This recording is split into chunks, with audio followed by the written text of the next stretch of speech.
For eukaryotes, we know that the first step of transcription is the initiation stage. This stage consists of when the RNA polymerase will attach the promoter region on the template strands, and we will see an altered nucleotide sequence on the 5' end of the strand called the 5' cap. This cap will help the transcript from getting broken down later on through gene regulation. Then once the RNA polymerase has attached, the RNA polymerase will copy the DNA sequence and then make a new mRNA sequence. Now inside the promoter region is a TA box which determines which DNA strand will be read and uses the template strands, and also determine what direction transcription will go. And also located is a 35 box. The negative 35 box is a sequence that is located approximately 35 base pairs from where transcription will begin. A way that transcription can be altered in eukaryotes is through the use of transcription factors and control elements. Transcription factors are proteins that control the transcription rate by binding to the DNA sequence and can get in the way of the RNA polymerase from transcribing the DNA into RNA. Now, some transcription factors that can be used are either a zinc finger or a light chain zipper. Now, zinc finger is a protein that will interact with amino acids and form a claw-like shape and will bind to the DNA strand, which will then help with the DNA structure and gene regulation later on. The light chain zipper is the next transcription factor and that will bind to only certain DNA sequences. This zipper has a crisscross shape on one open end, and these are considered the C-terminal ends, which have the hydrophobic amino acids called light chain on each side. On the other end are the N-terminals, which have basic amino acids on each side.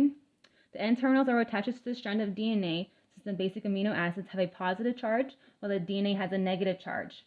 The interaction of the zipper and the DNA will happen either at the promoter region or at the enhancer region. This interaction will help regulate the transcription process. A transcription factor that can down-regulate transcription is called a repressor. So I'll get this out of the way. Called a repressor. Right here. A repressor will inhibit transcription which has binded the control element, the silencer.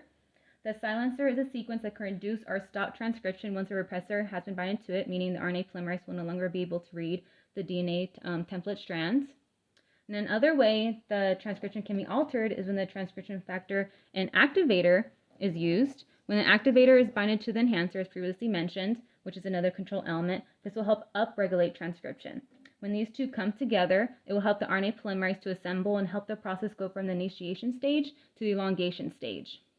During this stage is when the RNA polymerase will read the template strands in the 3' to 5' direction.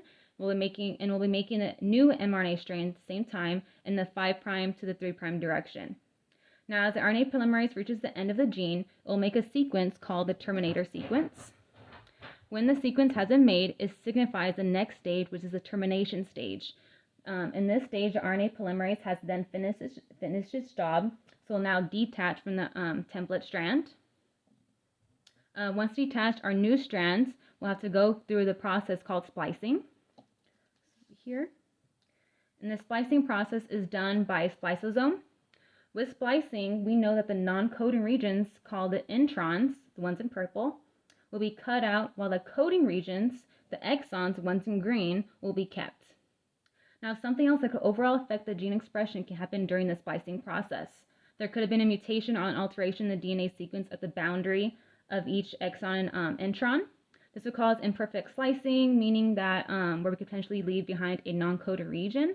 For example, maybe I'll take out this intron, but still leave one behind. And this in the end would mean at the end of the gene regulation it would produce a faulty protein. But if everything were to happen perfectly with no errors, then we would have a strand with only exons remaining. Right here, the 3 exons remaining. And then at the end of this process, the splicing process, our partly A tail will be able to attach to the end of the newly made mRNA. Then once attached, the mRNA will be more stable, be ready for translation. This overall are some ways that gene regulation can be altered, prevented, or overall helped.